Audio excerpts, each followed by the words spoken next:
اعوذ باللہ من الشیطان الرجیم بسم اللہ الرحمن الرحیم۔ مسلمان اور نماز، یہ دونوں الفاظ ایک دوسرے کے ساتھ وابستہ ہیں، کمپلیمنٹری ہیں، جنہیں آپ ہندی میں پورک کہتے ہیں۔ یعنی کوئی اگر مسلمان اپنے آپ کو کہتا ہے،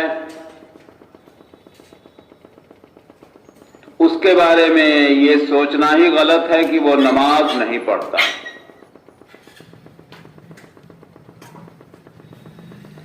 اور جو نماز پڑھتا ہے اس کو ہر حال میں دوسرے کو مسلمان ماننا پڑے گا۔ تو یہ ایک آئی ڈی پروف ہے مسلمان کا کہ کسی بھی مسلمان کے بارے میں یہ سوچا ہی نہیں جا سکتا کہ وہ بالغ ہونے کے بعد نماز نہ پڑھتا۔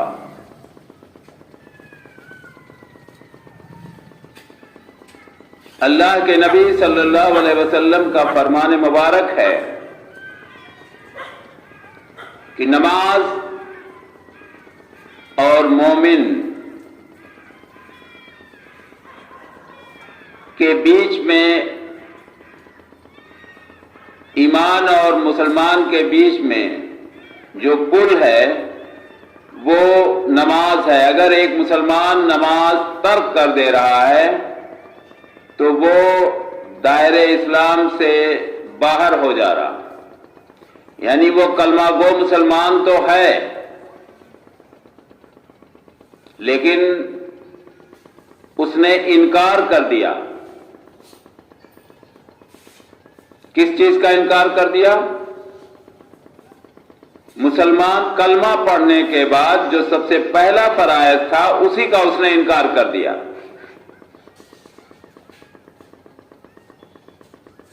جو کلمہ میں ایک مسلمان اللہ تبارک تعالی سے کمٹمنٹ کرتا ہے، جو وعدہ کرتا ہے،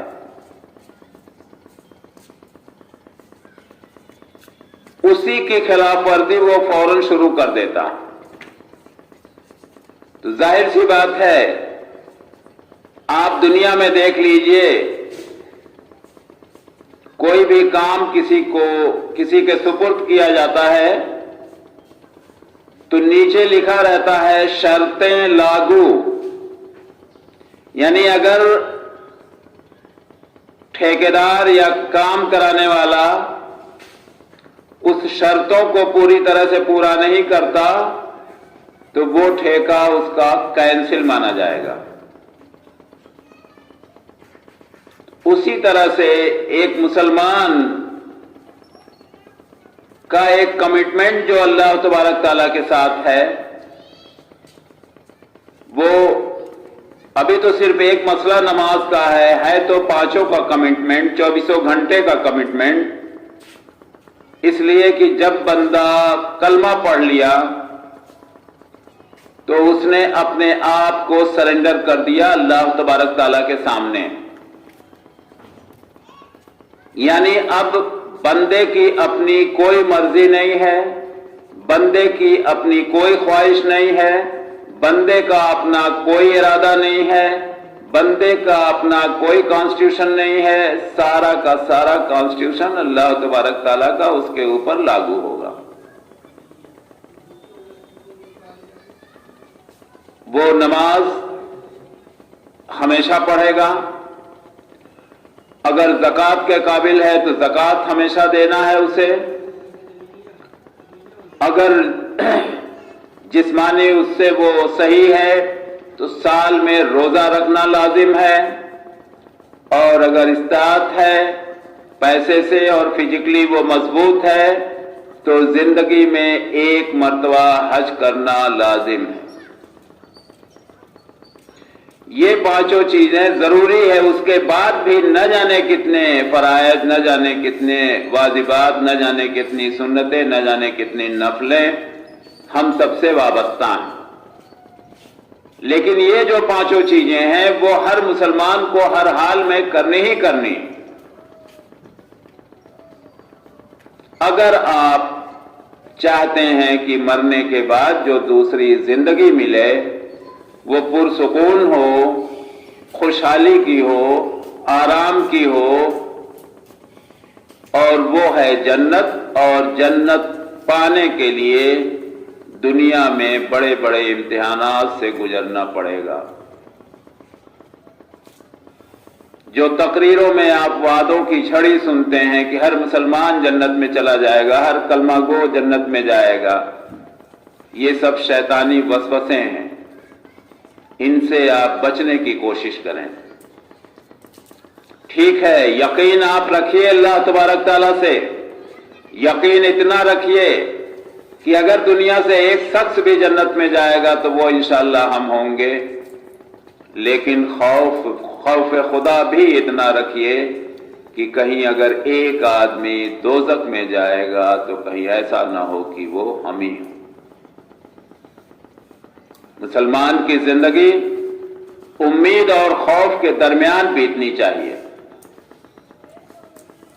اور صرف امید لگانا ہی کافی نہیں ہے، امید کے ساتھ ساتھ تدبیر بھی ضروری ہے، کوشش ضروری ہے، عمل ضروری ہے۔ انسان کے پاس علم ہے، اگر وہ عمل نہیں کر رہا ہے تو وہ علم اسے کسی طرح کا فائدہ نہیں پہنچائے گی اور بلکہ وبال بنے گی۔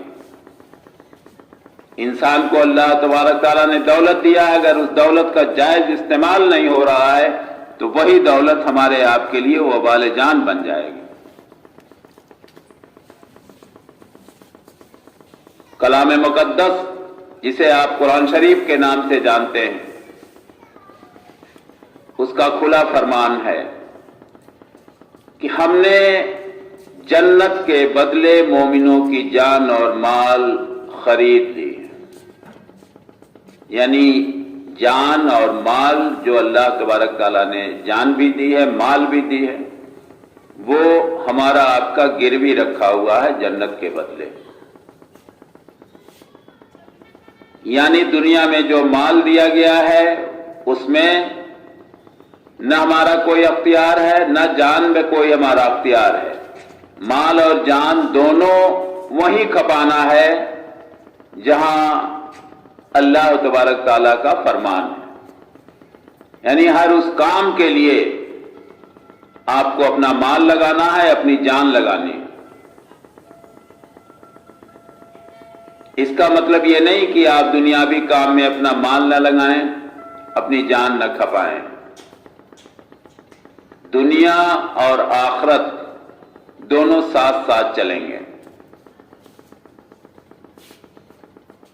اس لیے کہ بغیر دنیا کے آخرت کی کھیتی تیار ہی نہیں ہو سکتی، اور دنیا میں آخرت کی کھیتی کے لیے مال کی بھی ضرورت ہے، جان کی بھی ضرورت ہے،